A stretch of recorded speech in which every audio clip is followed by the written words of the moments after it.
Green tea is the poster child for sophisticated health, lightly bitter, full of antioxidants, and sipped by people who seem to have their lives together.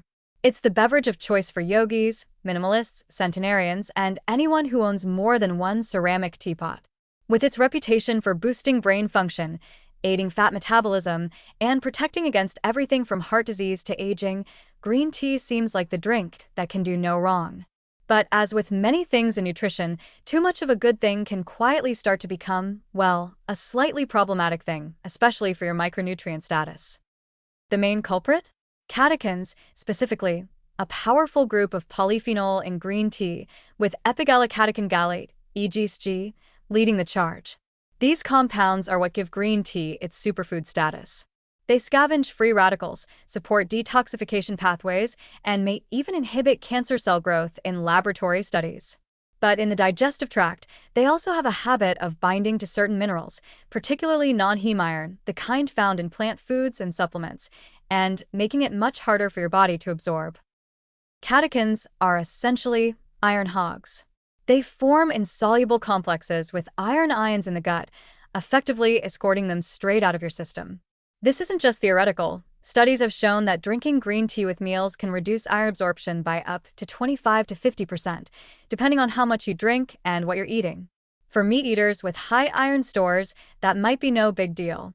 But for vegetarians, vegans, menstruating women, pregnant people, and those with anemia, it can quietly sabotage your efforts to stay nutritionally balanced. And then there's folate, another micronutrient that doesn't always play well with green tea in large amounts. Some research suggests that excessive consumption of green tea, we're talking multiple cups a day, especially in supplement form, may lower folate levels in the blood. Folate is critical for DNA synthesis, red blood cell production, and neural development, so any reduction, even subtle, can have long-term effects, especially if your intake is already borderline. One mechanism may be that catechins interfere with folate metabolism or enhance its breakdown in the liver. Another theory is that certain compounds in tea may degrade folate in foods during digestion. Now, let's be clear. Green tea is not your enemy. It's still one of the healthiest beverages you can drink, just not in unlimited quantities, and not at any time of day. If you're drinking 3 to 5 cups a day, and you're otherwise eating a mineral-rich diet, you're probably fine.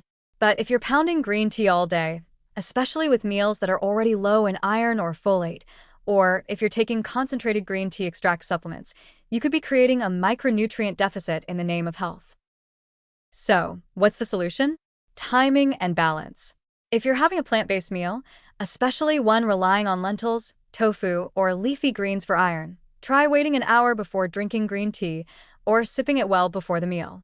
Pair iron-rich meals with vitamin C sources like citrus, tomatoes, or bell peppers, which actively enhance non-heme iron absorption and help counteract catechin interference. And if you're taking iron or folate supplements, absolutely do not chase them down with tea. Plain water is your safest bet. Also, keep an eye on the form.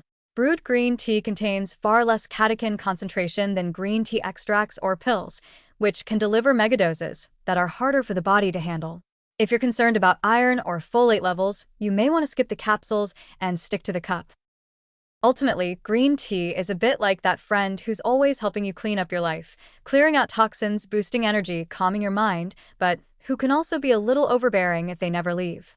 The trick is to enjoy the benefits without letting them dominate your routine. A couple of well-timed cups a day? Fantastic. A dozen cups plus a handful of green tea extract capsules on an empty stomach? That's when the scales tip from wellness to imbalance. So sip your green tea mindfully. Appreciate its elegance, respect its power, and maybe don't invite it to every meal. Your iron and folate levels will thank you for the space.